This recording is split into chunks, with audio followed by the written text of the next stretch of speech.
Now let's begin with politics, where the presidential flag bearer of the All Progressive Congress APC, Asiwaju Bola Ahmed Tinubu, presented his action plan and manifesto to captains of industry and other key players in the private sector. During the presentation, Tinubu promised that his administration will revive Nigeria's moribund industries if elected president in 2023. TVC News business editor Tolulope Ogunjobi reports. The business community was fully represented with the president of Dangote Group, Mr. Aliko Dangote, Mr. Jimovia, chairman Zenith Bank, chairman Harris Holding, Mr. Tony Elumelu, former chief executive of Access Bank, Mr. Herbert Wigwe, and other leaders representing sectoral groups operating in the country. Political associates, party leaders, state governors, former and serving senators and lawmakers, senior officers of the campaign council were also in attendance. The APC presidential candidate, Asiwaju Bola Ahmed Tinubu, laid out his action plan before the business leaders and solicited for their support. He believes that a viable economy requires collaboration between political and business leaders. We must target, and we will, I assure you, target growth. At very least, we must achieve GDP growth of minimum 6%, if not 10% per annum. Promote agriculture. We shall continue to press reforms in the sector that will increase productivity, improve farm incomes while lowering food prices, and bring enough food to the table of ordinary people. For the vice presidential candidate of the party, the APC team is ready to revive dead industries, promote agriculture, provide power, produce and use made in Nigerian goods, build infrastructure, and most importantly, improve the country's security situation. That insecurity is a major deterrent of private enterprises and investments, not to talk of the trade to life and livelihoods. That is why we plan to adopt a proactive and intelligence-driven approach to addressing the nation's security challenges. These will include bolstering security forces in numbers, training, equipment, salaries, and welfare. The event also featured a panel session largely made up of young Nigerians who brought their minds intelligently on the developmental plan of the APC, which according to them is highly achievable. Well, joining me in the studio for more discussion on this issue is a journalist, Mayowa Oladeji. Welcome to the show. Yeah, you're welcome. As well, I have a political analyst, Ayodele Adio, joining us via Zoom. Thank you for joining us. Ayodele, are you there?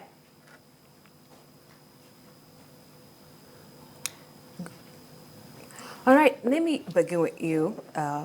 So what do you make of this? Okay, let's even look at the manifesto. The major point there is the idea of, or the intention to grow the GDP by double digit to reduce poverty. What's your thought on that? I'm looking at the manifesto of the APC presidential candidate, Asiwaju Bola Ahmed Tinubu.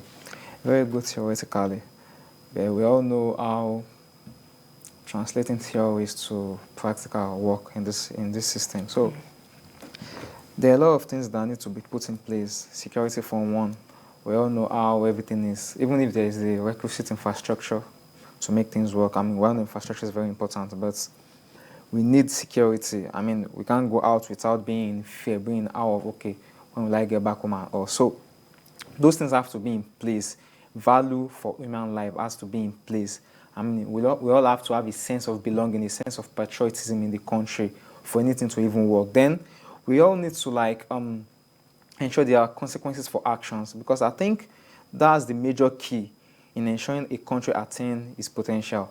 Insofar bad people get away with crime, you see, the thing cascades towards the lower rank. We'll be like, okay, insofar I can get away with this, those are parts of the things that are holding us back. I mean, you can point to this devaluation of Naira, the way the Naira is spiraling. We all have people that buy from the bank and, we sell and all, and still we blame the government. So all of us, we have our part to play towards ensuring that anybody that becomes the president, whether it's Asiwaju, whether it's Peter Obi or Tinubu, if you look at the manifestos, on paper, everything is right. I've read articles I read tidbits of Asiwaju's on, even Peter Obi with all his talks and all. So in theory, everything is good. But to go the GDP, all has to be on deck, both from the private sector and the public sector. So, all right. Also, still talking about this manifesto tagged "Hope for," renewed hope for 2023, action plan for a better Nigeria.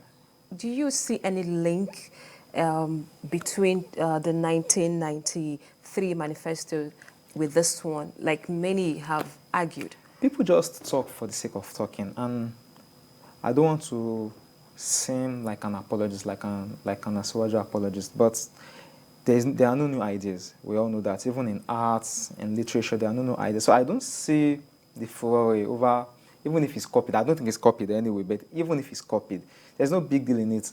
What we all want as Nigerians is for the country to work. And if that manifesto is what will make the country work, I'm all for it. I mean, we just like minoring in the major and majoring in the minor. So we all just have to support whoever becomes the president. Everybody should sheathe their swords, even if you are on the losing side, and just try to make the country work. That's the most important thing right now.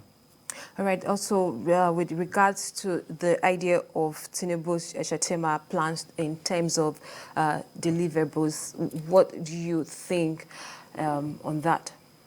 Tinubu Shettima,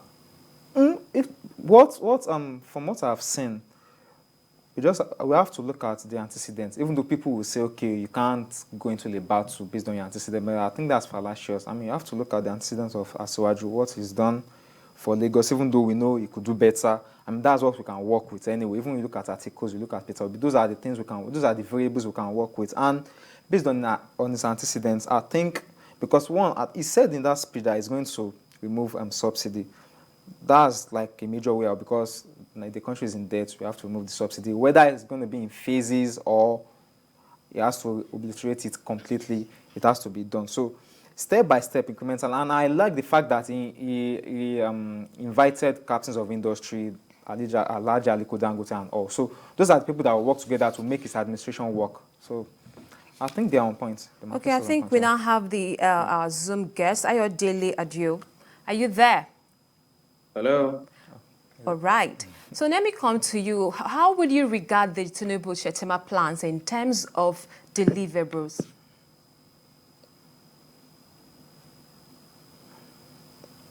Are you there, Ayodele? Network. I think network.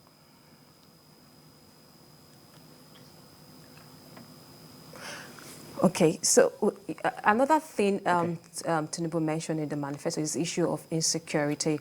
With the plan, yes, with the plan listed out, what can you also drive from that, or what sense can you make of the whole plan mapped out for how to tackle the insecurity? The problem with the mainstream media, I feel we all have the responsibility to foster a sense of belonging and a sense of safety amongst Nigerians. We all know the current war against terrorism and banditry has been largely successful to some large extent. I mean, in the past couple of weeks, we've seen our troops decimating them, swaths of territory. Iteto has been dominated by these bandits. You see our troops dying daily, and now you come online, you now see people trying to denigrate their effort. I don't think that's the way to go.